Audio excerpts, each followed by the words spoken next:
Good morning সবাইকে। সকালটা খুব শান্ত মনে হলেও বেলার দিকে কিন্তু খুব তাড়াতাড়ি করে কাজগুলো করে নিতে হবে। কারণ হচ্ছে আজকে রবিবার আর আজকেও তারকেশ্বর যাবে, তো তার জন্য একটা রেডি করার ব্যাপার আছে। আর আমি সকাল সকাল মানে এখন মানে ভোর একদম ভোরে ঘুম থেকে উঠে গেছিলাম তাড়াতাড়ি। আর উঠে ওর টি শার্টটাকে প্রথমে তো আমি পেন্টিং করে দিই, উড়ি উড়ি আবদার কি যে ওর টি শার্টের পেন্টিং করে দিতে হবে। তো সেগুলো আগে করে নিলাম। করে নেওয়ার পর এদিকে আমি টিফিনও বসিয়ে দিয়ে গেছিলাম, কারণ হচ্ছে মানে মটর সেদ্ধরও সময় লাগতো। মটরটা আগে ঘুগনি করে নিলাম সেদ্ধ করে, তারপরে লুচিগুলো সে মানে ভেজে নিলাম।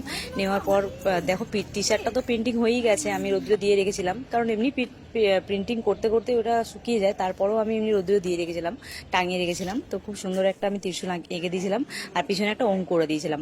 আর ওকে দেখো, মাম্মাম তো পুরো একদম মানে বাবাই কি করছে সেইগুলোতেই ওর ধ্যান। ও মানে গুছিয়ে দিচ্ছে, ব্যাগ গুছিয়ে দিচ্ছে, জলের বোতল বিস্কুটের প্যাকেট সব ব্যাগের মধ্যে ভরে দিচ্ছে।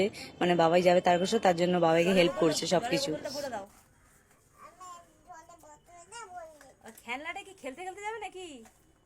আচ্ছা, এই টিফিন বক্সটা ভরে দাও না। দিকে দেখো, আমি জল আনতে যাচ্ছি তারকেশ্বর, ঠিক আছে? আমি বোম বলে যাচ্ছি, ঠিক আছে? তুমি সাবধানে থাকবে। সবাই যাচ্ছে তারকেশ্বরে, মেয়ে এখানে মা কালী সেজে বসে আছে। আর সারাটা দিন এইভাবে হই হই করে কেটে গেল, মানে কাজকর্ম করতে করতে। আর ও, আমি তো রেডি হয়ে গেছি, ও রেডি হয়ে গেছে, ও বেরিয়েও পড়েছে রেডি হয়ে। আর আমরা ওকে একটু এগোতে যাচ্ছি বাইরে। আর আমার ব্লগটা যে এই পর্যন্ত, দেখা হচ্ছে নেক্সট ব্লগে।